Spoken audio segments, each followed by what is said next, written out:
Picasso Iconophage est une exposition qui s'intéresse à la culture visuelle de Picasso, la manière dont il a regardé les images, les œuvres, les objets qui l'entouraient, la manière dont ces images sont entrées dans l'œuvre de Picasso.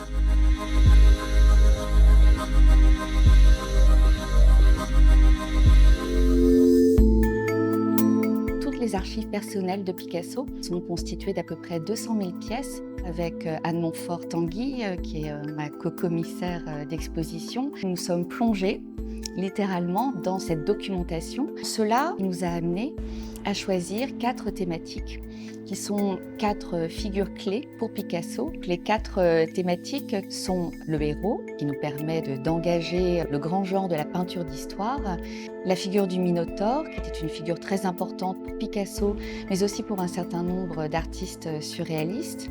La 3e figure est celle du voyeur, qui renvoie là aussi à une autre forme de tradition, le genre du nu, que Picasso transgresse volontairement.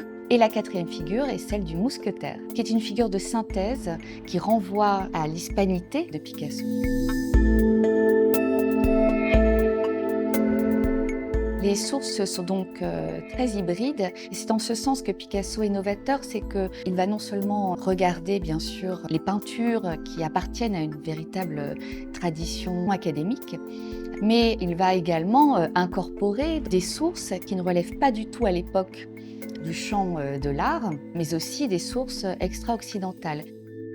André Malraux a rapporté plusieurs propos de Picasso, dont celui-ci, qui est « Je peins contre les tableaux qui comptent pour moi, mais aussi avec ce qui leur manque ».